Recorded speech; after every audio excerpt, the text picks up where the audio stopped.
Welcome to the deep dive. Today we're plunging into something really intriguing, a sort of evolving area of self-care. It's this new frontier in oral health, Hmm.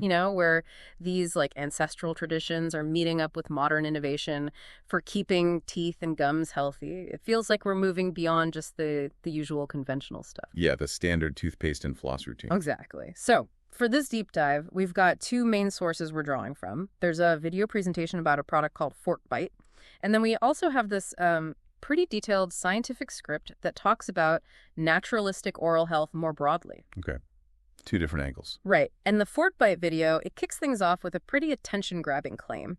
It says, "This odd mineral volcanic clay rebuilds teeth and gums almost overnight." Wow. Okay, yeah, that'll grab your attention, all right. And look, that immediately brings us to something really crucial for how we're approaching this today. The Fortbite source itself, it has its very important disclaimer, right? It says, and I'm quoting here, "This product has not been evaluated by the Food and Drug Administration and that it is not intended to diagnose, treat, or cure any disease." Right. Standard disclaimer for supplements and the like. Exactly. So our mission here, just to be super clear for everyone listening, is to explore the ideas and the scientific references that are presented in both of these sources impartially.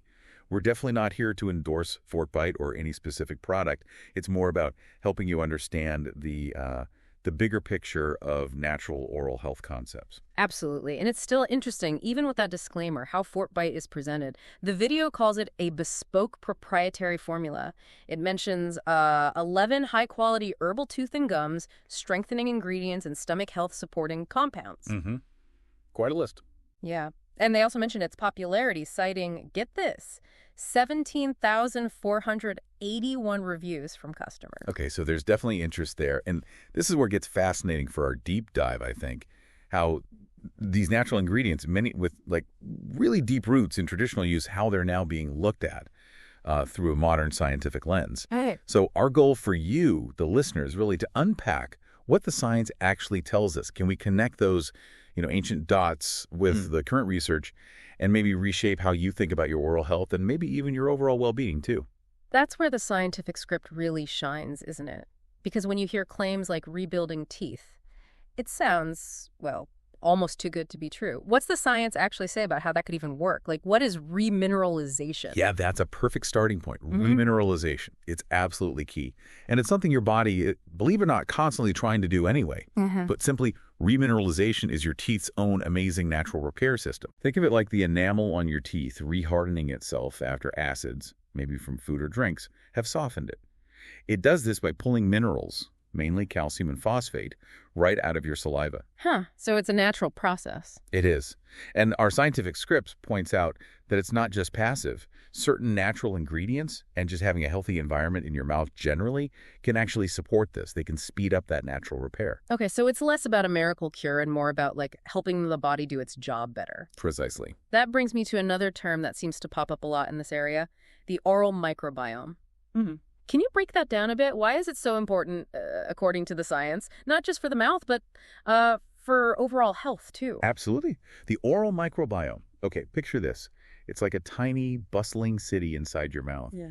Billions of microorganisms, bacteria, fungi, viruses, all living together. Wow, billions. Billions. Yeah. And it's not just a simple good guys versus bad guys situation. It's way more complex. It's an ecosystem. Our scientific source really highlights that when this microbiome is balanced, when it's diverse and healthy, it's your first line of defense. Defense against what? Against harmful pathogens. It helps protect you from cavities, from gum disease, but it goes beyond the mouth.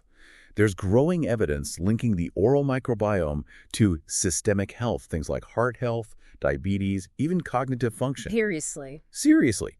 So keeping that oral community balanced is, well, it's critical. It really is a gateway to the health of your entire body. That's incredible, thinking of the mouth as a gateway. Okay, now the Fortbite video specifically mentions volcanic clay.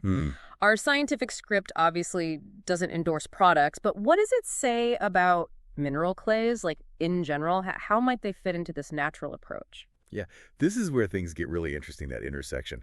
The scientific script talks about studies looking at clays like bentonite and kaolin. Bentonite clay, for instance, it has this Really unique layered structure. This structure gives it a negative ionic charge. Okay. What does that do? Well, it acts kind of like a magnet. It attracts positively charged things, think toxins, heavy metals, various impurities in the mouth. It can draw them out. Huh. So it's not just scrubbing things clean like a simple abrasive. It's also a chelating agent. It binds to unwanted stuff and helps remove it. Wow. Detoxifying, almost. That's a good way to think about it. And then you have kaolin clay, which is often noted for being very gentle, cleansing, soothing. So again, it points to something more than just surface cleaning. Right. Much more than just brushing away bits of food. Okay, what about some of those other herbal ingredients?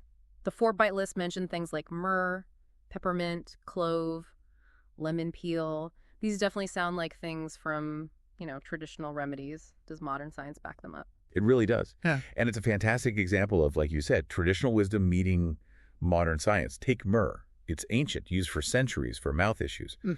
Our scientific script highlights research showing it has significant antimicrobial properties. It can fight harmful bacteria and anti-inflammatory properties too, so it can soothe irritated gums. And importantly, it seems to do this without wiping out all the beneficial bacteria. Ah, so it's selective. It seems to be more respectful of the overall balance, Yeah. Then there's clove oil, the classic toothache remedy. Definitely. Science now understands this is largely due to a compound called eugenol. It's a powerful natural antiseptic and also an analgesic, a pain reliever. Makes sense. And even things like peppermint and lemon peel, they're not just for fresh breath. They contain compounds that also show antimicrobial activity. They contribute to that healthy oral environment. It's pretty amazing how science is now figuring out the mechanisms behind why these old remedies actually worked. Exactly. It validates that traditional knowledge in a new way. It really makes you rethink the whole toothpaste aisle, doesn't it? So this deep dive, it seems to have really highlighted a growing scientific validation, or at least understanding, for ingredients like bentonite clay, kaolin clay, myrrh, peppermint, clove, lemon peel. And they're not just presented as, gentle scrubbers. They seem to actively aid in things like remineralization, supporting that balanced oral microbiome, which, as you said, we now understand is just crucial for overall health. That's the key takeaway, I think. It really reinforces this idea of making conscious choices in our self-care routines. When you choose protocols that use these kinds of natural ingredients, especially now that they're increasingly backed by scientific findings, it can sort of elevate the simple act of brushing your teeth, the ritual, the smile. Yeah. It becomes more than just about looking good. It connects you to tradition, to innovation, and to a more integral sense of self-care. Ultimately, we hope this information helps you, the listener, feel empowered to make choices that feel safer, healthier, and just, more informed for your own life. Absolutely. Which kind of leads to a final thought, maybe a question for you to chew on. Given everything we've discussed, how these natural approaches aim to respect the mouth's own complex world, that microscopic community essential for the healthy functioning of teeth, gums, and the organism, as one source put it, how might really understanding this incredibly intricate oral ecosystem, how might that fundamentally change how you think about dealing with things? Not just, a cavity or gum issues, but the health of your entire body. That's a really profound connection to consider, isn't it? It really opens up a different perspective. We definitely encourage you to keep exploring this intersection. It's a fascinating space where nature and science are meeting. Definitely keep exploring. Because remember, knowledge really is the true formula for well-being.